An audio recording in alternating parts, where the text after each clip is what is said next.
Nous allons passer en revue dans ce tuto le matériel, c'est-à-dire les outils et les consommables qui sont indispensables à la réalisation de gravures sur briques alimentaires. Je ne reviens pas sur les Tetra Pak proprement dit, que nous avons largement vu dans un tuto précédent, ainsi que leurs outils de découpe, c'est-à-dire soit cutter, soit massicot. Mais nous allons balayer dans leur ordre chronologique donc les différents outils nécessaires, c'est-à-dire pour la phase de dessin, tout ce qui est feutre. Ensuite, pour la phase de gravure, les pointes à graver. Pour la phase d'ancrage, les encres, naturellement, mais aussi les papiers essuie-tout. Et enfin, pour le tirage proprement dit, la presse et le papier, sur lequel, par contre, je ne m'étendrai pas en détail, mais je vous donnerai quelques indications de ce qui est le minimum nécessaire. Pour dessiner sur le Tetra Pak avant gravure, il faut utiliser des feutres. Alors, ceux-ci ne doivent pas être indélébiles, car d'une part, nous laverons le dessin avant de l'imprimer, et d'autre part, il est bien pratique de pouvoir corriger son dessin avant de le graver, c'est-à-dire tant qu'on n'en est pas complètement satisfait. Il suffit de donner un petit coup avec de l'essuie-tout et de recommencer, et ça autant de fois qu'on veut avant de graver. Alors, lorsque je dis que ces feutres ne sont pas indélébiles, il s'agit de feutres ordinaires et pas forcément de feutres effaçables pour tableau blanc qui n'apportent rien de plus. Il faut veiller à trouver des feutres dont la pointe n'est pas trop abrasive. Alors surtout pour les feutres fins, car sinon cela marque le Tetra Pak. Alors si j'ai écrit sans trop appuyer, cela va fonctionner. Ici je vais un peu appuyer plus fort sur le feutre. Et donc quand je vais enlever mon trait de feutre, je le nettoie parfaitement. On voit que si j'ai pas trop appuyé, il n'y a plus rien. Si j'ai un peu trop appuyé, on a une marque qui va rester et qui va se voir sur la gravure. Alors, les surligneurs fonctionnent très bien, même si on appuie fort, en principe, ce n'est pas abrasif. Alors, ils sont très pratiques, ces surligneurs, pour faire le dessin de départ, comme on l'a vu d'ailleurs dans le tuto de présentation générale. Et ensuite, on utilise un feutre plus fin pour faire le détail. Donc, comme je vous le disais, en veillant à appuyer pas trop fort dès que les feutres sont un peu abrasifs, et il est vraiment difficile d'en trouver des pas abrasifs.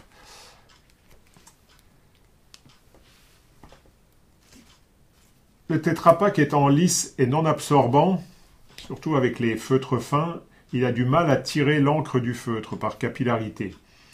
Donc on peut avoir très rapidement l'impression que le feutre est sec. Si cela vous arrive, il suffit en général de repasser le feutre sur un papier ou mieux sur un essuie-tout et le feutre repart correctement. Alors la couleur du feutre n'a aucune importance puisque comme on l'a dit, on va tout effacer une fois que le Tetra Pak sera gravé. Mais il peut être intéressant d'avoir plusieurs couleurs pour marquer un peu, pour faire des différences dans le trait, pour construire, pour savoir ce qui est du provisoire, ce qu'on va garder au définitif pour le graver. Graver une brique alimentaire ne demande pas d'effort. C'est un matériau relativement mou.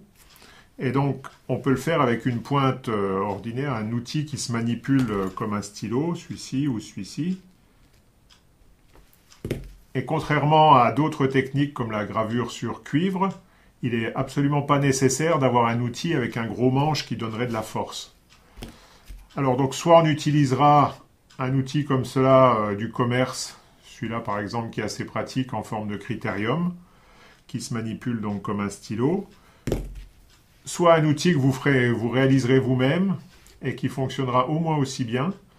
Donc ici, c'est un rayon de vélo et je vais vous montrer comment on va le réaliser. Il est taillé en pointe.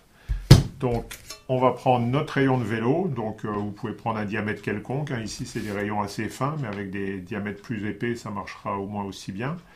On va le couper en deux avec une scie à métaux.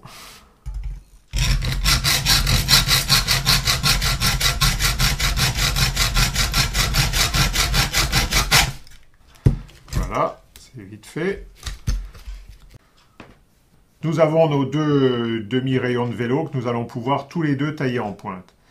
Alors pour faire cette taille, deux solutions. Soit vous utilisez un véritable touret à meuler, donc ici un gros touret électrique, qui va permettre de tailler la pointe en quelques secondes.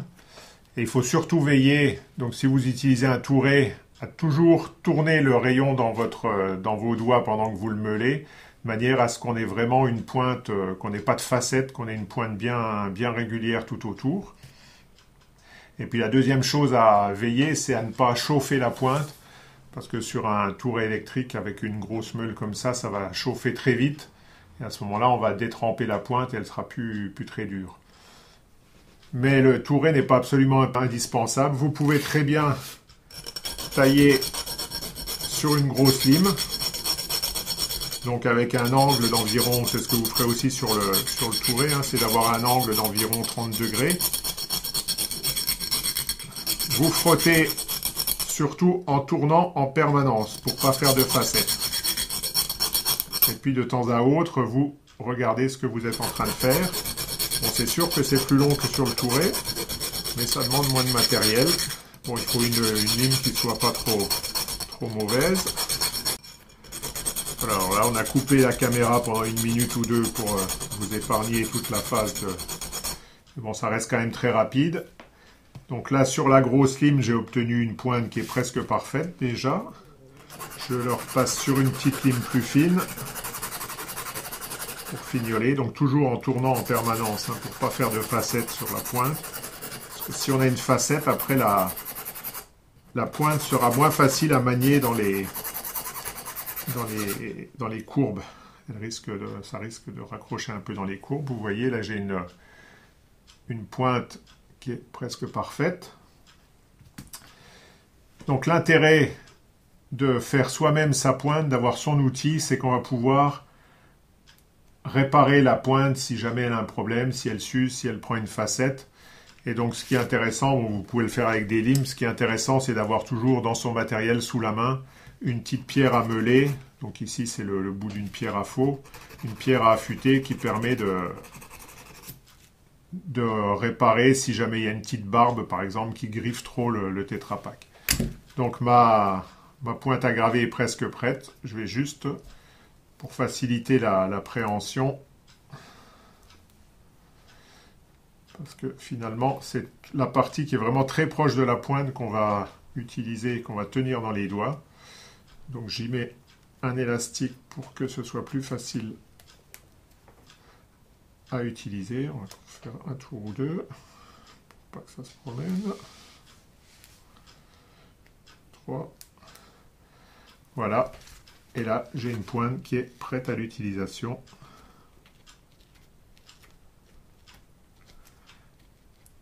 Et qui grave parfaitement. Nous disposons aujourd'hui d'encres très pratiques qui sont sans solvant et lavables à l'eau ou au savon si nécessaire. Alors, personnellement, j'utilise ces encres Aquawash de chez Charbonnel. Il y a sans doute des équivalents dans d'autres marques. Il me semble qu'il y en a qui s'appellent Aqua Intaglio, mais que j'ai pas essayé. Et bon, celles-ci sont pas en tube, mais en boîte, ce qui me semble un peu moins pratique quand on n'utilise pas beaucoup. Alors donc, ces encres chez Charbonnel, c'est Aquawash. Il faut bien vérifier que c'est marqué Aquawash, parce que vous voyez, il y a quasiment l'équivalent. C'est marqué aussi encre taille douce, mais ici, il n'y a pas la mention Aquawash. Et donc, celle-là, elle est beaucoup plus difficile à nettoyer. Elle ne se dilue pas dans l'eau si on veut faire des encres plus diluées, pour faire les retouches notamment. Et par contre, si on les mélange ensemble, elle devient lavable à l'eau. Alors, il est aussi conseillé de disposer d'un flacon de diluant, donc de préférence choisir la même marque et puis aussi qu'il soit adapté. Donc là, c'est bien précisé à nouveau Aquawash, qui permet de corriger la viscosité de l'encre, notamment une fois qu'elle a un certain âge, qu'elle vieillit un peu, même dans les tubes, ça a un peu tendance à vieillir. Donc, ou certaines encres qui sont plus moins liquide, ça permet de leur redonner un peu de diminuer un peu la viscosité. D'ailleurs, ces encres ont des textures et des comportements très différents selon les couleurs. Donc selon la couleur que vous allez choisir, vous n'allez pas avoir la même réponse de l'encre. Par exemple, le bleu outre-mer. Donc comment on peut peut-être le voir, je ne sais pas si ça va se voir à l'écran, voilà, où on a du pigment qui semble presque en suspension dans de l'huile, donc qui s'efface très facilement. Alors que si je prends donc vous voyez que quand j'efface, il ne reste plus rien sur le Tetra Pak. Alors que si je prends par exemple le rouge géranium, il va beaucoup plus attacher au Tetra Pak. Et quand on essuie, il reste un voile qui va être beaucoup plus difficile à essuyer. Si je frotte, il faut que je frotte beaucoup plus pour arriver à enlever ce voile rouge. Donc on verra comment faire, il y a des astuces qu'on verra dans d'autres tutos. Un certain nombre d'entre vous se demandent probablement si on peut utiliser de l'encre à linogravure. Je répondrai oui, on peut utiliser de l'encre à linogravure pour réaliser de la gravure sur briques alimentaires, mais par contre, on ne va pas pouvoir faire tout ce que je vais vous proposer dans ces tutos avec de l'encre à linogravure. C'est une encre à l'eau, donc qui est aussi également très pratique parce qu'elle se lave facilement, mais par contre, elle ne contient pas d'huile, contrairement à l'encre aquawash dont je viens de vous parler. Et l'intérêt de la présence d'huile dans l'encre aquawash, c'est qu'elle sèche beaucoup plus lentement. Cette encre-là est donnée pour sécher en 15 minutes, ce qui veut dire, en pratique, qu'au bout de 5 minutes, vous ne pourrez déjà quasiment plus travailler votre ancrage. L'encre aura déjà commencé à sécher sur votre matrice. Alors, si j'étale de l'encre, il faut que ça veuille bien couler. Voilà. Si j'étale de l'encre lino, au départ, on a une consistance intéressante qui est similaire à celle de l'encre qui contient de l'huile. Mais on va voir que très rapidement, l'encre commence à sécher. On voit déjà là que ça n'a plus tout à fait la même consistance. On a une consistance beaucoup plus poudreuse. Donc on va pouvoir homogénéiser comme on le faisait tout à l'heure, comme on pourrait le faire avec une encre à l'huile. Donc jusqu'à présent, on a le même comportement, mais progressivement, ça va sécher. Et donc, je vais vous montrer un exemple ici d'un tirage qui a été fait à l'encre lino noire, avec cette encre que je viens de vous montrer. Voici par comparaison ce que j'ai fait avec de l'aquawash. On voit qu'il n'y a pas grande différence. Mais c'est un peu un exemple particulier puisque c'est une petite matrice avec des lumières très simples à réaliser. La matrice elle-même est déjà ombrée et là j'ai complété l'ombrage en rajoutant des lumières et des ombres. C'est une matrice que je connaissais bien, donc je savais déjà directement où il fallait frotter. Si elle avait été un peu plus compliquée, s'il avait fallu faire un ancrage en 15 minutes ou voire jusqu'à une demi-heure, ça n'aurait pas du tout fonctionné. Donc là, je vais reprendre et regarder où on en est. Donc ça fait quelques minutes et on voit déjà que l'encre sèche. Donc je peux faire encore des lumières là. Je peux travailler. Mais on voit déjà que ça commence à sécher et que je vais avoir du mal à faire je vais bientôt avoir du mal à retravailler correctement. Donc en résumé, si vous avez de l'encre lino, vous pourrez l'utiliser pour faire certains tirages, surtout s'il s'agit de tirages simples où vous n'allez pas travailler les lumières, pas travailler les ombres. Donc si vous faites simplement enlever l'encre pour n'en laisser que dans les creux, ça fonctionnera parfaitement. Par contre, si vous voulez faire tout ce que je vais vous présenter dans ces tutos, ce sera trop juste et il vaut beaucoup mieux de l'aquawash. Pour la duplication des matrices en particulier, ça ne fonctionnera pas bien avec de l'encre lino. Donc si vous devez acheter vos premières encres, je vous déconseille de commencer par l'encre lino, qui est peut-être un peu moins chère, mais je vous conseille de prendre directement une encre à l'huile lavable à l'eau.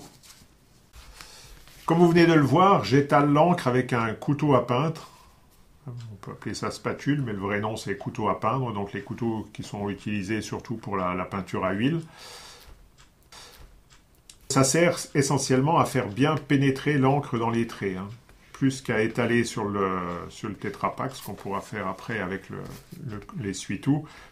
Le but est essentiellement de faire bien pénétrer l'encre au fond des traits. Donc il faut trouver les couteaux à peindre qui ont la bonne taille, la bonne souplesse. Moi j'utilise celui-ci qui fait 4 cm de long environ et 1 cm de large et qui a une bonne souplesse. Il faut veiller à ce que le bord du couteau à peindre soit vraiment bien lisse, de manière à ce qu'il ne fasse pas de marque sur le Tetra Pak quand on va étaler l'encre. Ça arrive pour certains couteaux neufs. Si jamais vous sentez des petites barbes ou que ça fait des petites traces, à ce moment-là, vous passez simplement avec un papier de verre très fin ou une pierre à affûter, de manière à supprimer ces petites barbes et vous vérifiez que le couteau ne fait pas de marque. Pour essuyer l'encre sur les matrices, les graveurs utilisent en principe de la tarlatane qui est une sorte de tissu très lâche. Bon, je vais vous dire que j'ai fait un essai avec ce matériau, avec cette tarlatane, et ça ne m'a pas convaincu pour l'usage que je fais et que je vais vous montrer dans ces tutos, car je n'avais pas la même douceur dans les modelés, et donc je suis revenu à l'essuie-tout courant, qui est plus facile à se procurer et qui n'est pas nécessaire de laver. Alors j'utilise parfois d'autres papiers de récupération, comme ici c'est des serviettes de table, mais par contre celles-ci sont un peu trop épaisses, et du coup moins facile à manipuler, donc il faut quand même une certaine qualité qu'il faut chercher. Là je viens de changer de rouleau d'essuie-tout, et celui-là par contre est un peu trop fin et trop lâche. Donc si vous avez trouvé la bonne marque, restez dessus. Il ne faut pas utiliser trop longtemps le même essuie-tout quand on est en train de faire une matrice. Si dès que vous voyez que celui-ci commence à se dégrader, à plucher, il faut en reprendre un neuf, car il ne faut pas prendre le risque que ça fasse des petites pluches qui feront ensuite des taches sur les tirages. Quoique ces pluches soient plus souvent des petites boules d'encre que des boules de papier. Passons maintenant au plus onéreux de nos outils, c'est-à-dire la presse. Une presse qu'on appelle les presses de notaire, que vous pouvez trouver sur les brocantes, ne sont pas adaptées. En fait, elles n'ont pas une pression suffisante. Comme la force est répartie au même instant sur toute la surface, en fait, la pression n'est pas suffisante et vous ressortirez une feuille quasiment blanche à chaque fois. Donc, il est nécessaire d'avoir une presse à rouleau, comme celle-ci. Celle-ci, c'est celle que j'utilise. C'est dans les presses les moins chères. Hein. On trouve ça dans les environs de 200 € environ. Celle-ci permet de sortir plus qu'un A4. Donc le plateau fait plus qu'A4. Elle existe en un modèle un peu plus petit. Mais il vaut mieux quand même avoir de la marge parce que déjà là, A4, au niveau de la pression, c'est un petit peu limite. Donc si vous avez de temps en temps des A4 à sortir, ça fonctionne. Si vous avez l'intention de travailler que sur des formats de l'ordre du A4, à ce moment-là, je vous conseillerais plutôt d'opter pour un matériel encore plus grand. Lorsque je parle de format A4, il s'agit du format de la matrice et pas du format du papier. Voici une matrice qui n'est pas encore gravée, mais qui fait exactement un format A4, 21 cm sur 29,7. Si je la place sur mon plateau, vous constatez qu'il me reste ici 3-4 cm sur les bords, donc je vais pouvoir avoir un papier plus large et donc avoir un peu de marge. Sur les bouts, ce n'est pas la longueur totale du plateau qui compte, puisqu'il faut prendre en compte le fait que le rouleau doit être en place au départ. Donc ma feuille ne va pas pouvoir venir plus loin qu'ici. Et à l'arrivée, pareil, il faut que le rouleau s'arrête avant de sortir de la plaque. Donc le papier va pouvoir venir ici. Donc j'aurai à peu près la même marge de 3-4 cm tout autour de ma matrice. Alors celle-ci, je l'ai renforcée quand même. Parce que quand on met de la pression, les plaques là avaient tendance à cintrer. Et donc il y avait des problèmes au niveau des paliers. Donc j'ai rajouter 2 tiges filetées qui viennent consolider et empêcher que les plaques latérales se déforment à proximité des rouleaux et au niveau des paliers en particulier. Donc c'est juste 2 tiges filetées, j'ai juste fait 2 trous de chaque côté, 2 tiges filetées, 2 écrous freins, et ça suffit, c'est très rapide à faire et ça vous assure que votre presse ne se déformera pas. Bon, il faut peut-être attendre qu'elle soit plus sous garantie pour faire la transformation, mais comme je vous le dis, ça c'est vraiment le modèle de base. L'entraînement se fait uniquement par le rouleau du dessous. Hein, le rouleau du dessus est un rouleau libre. Et les paliers sont des paliers en bronze. Sur les modèles au-dessus, quand on met plus cher, on va voir, outre le changement de taille en général, on va voir les paliers remplacés par des roulements à billes, qui évitent d'avoir à les graisser régulièrement comme on le fait ici. Et puis ensuite, on va avoir, donc sur les modèles encore un peu au-dessus, une transmission assurée par des engrenages entre les 2 rouleaux, et donc les 2 rouleaux entraînent le plateau. Donc le plateau est entraîné de manière synchronisée par le dessous et par le dessus, ce qui est plus fiable.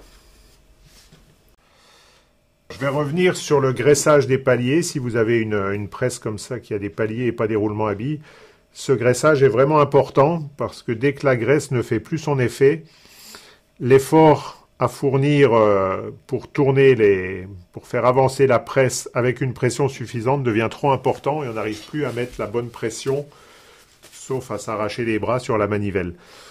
Donc si vous avez une presse comme ça, il est important tous les 6 mois environ, ou en fonction du nombre de tirages que vous réalisez, de démonter votre presse. Vous marquez les rouleaux pour les remonter dans le même sens, c'est toujours mieux. Enfin celui du dessous, vous n'avez pas trop de doute, mais marquez pour remonter tout dans le même sens. Vous enlevez toute la vieille graisse, vous remettez de la graisse neuve, de manière à ce que tout cela roule parfaitement. Et l'huile ne suffit pas, il faut vraiment y aller à la graisse. J'ai fait un essai avec de l'huile et c'était absolument pas suffisant pour assurer un entraînement facile des rouleaux. Vous êtes peut-être tenté d'essayer des méthodes manuelles sans presse. Nous avons essayé et ça ne s'avère pas suffisant. Alors il y a une méthode bien connue qui est la méthode à la cuillère. Donc, on reproduit le comportement d'une presse avec une cuillère. Donc on met de la pression sur une petite surface. Je frotte et ici on va regarder le résultat. On a une ombre mais on n'a vraiment pas des traits. Bon, en plus là mon papier a bougé, mais on a vraiment une gravure qui est très très faible. Donc ce qui ne va pas être satisfaisant pour faire de la véritable gravure sur Tetra Pak. Bon, ça peut servir si vous voulez faire des essais pour un petit dépannage et avec ce type d'effet, mais pour faire réellement de la gravure, c'est pas suffisant. Si la presse de notaire ou la cuillère ne suffisent pas, il est par contre possible d'adapter une machine à faire les pâtes. Celle-ci, par exemple, a été achetée pour 5 € sur une brocante. Elle permet d'imprimer des marque-pages. Il doit en exister d'ailleurs des plus larges encore. Bon, elle nécessite toutefois un petit travail de choix de cale et de feutre pour obtenir juste la bonne pression, parce que ce n'est pas un réglage de pression qui est continu, en général c'est des crans. Donc il faut un peu passer du temps pour mettre au point le calage, mais une fois que le calage est mis au point, on arrive à les utiliser correctement. Alors abordons maintenant le sujet qui suscite souvent les premières questions lors des stages. Après celui du type d'encre, c'est le choix du papier. Alors je serai par contre très bref dessus, parce que finalement il n'y a pas tant à dire que cela. Après ça va être une question de choix personnel, mais à mon avis c'est pas le papier qui fait la qualité du dessin, donc j'utilise simplement un papier premier prix, un papier lisse, ça c'est important, pour avoir un bon rendu de tous les détails de la gravure, il vaut mieux avoir un papier bien lisse, un papier blanc. Donc ça c'est un papier premier prix des grandes surfaces de matériaux de Beaux-Arts, que j'achète en feuilles de 50-60 et qu'ensuite je découpe en fonction des matrices que je vais avoir à tirer. Il y a juste une chose qui est importante, c'est le grammage. Parce que si on a un grammage insuffisant, on va avoir des tirages qui vont gondoler, qui n'auront pas une bonne tenue. Donc moi j'utilise du 160 grammes qui me semble être le minimum pour avoir quelque chose de correct. Après vous pouvez utiliser des papiers plus épais, mais ce sera plus cher et moins écologique. Donc 160 grammes, c'est un bon compromis. Comme dit en introduction, nous verrons au fur et à mesure des tutos suivants d'autres matériels qui nous seront utiles, en favorisant toujours ceux issus du recyclage, donc des vieilles revues, des choses qui servent à tenir les yaourts ensemble, des ciseaux, des choses que vous avez déjà chez vous, des couteaux de cuisine, des ciseaux, de la paille, paille métallique, des pics à brochettes, un vaporisateur pour les plantes vertes ou des choses comme ça. Donc tout ça vous nécessitera pas d'acquisition supplémentaire dans le cas général.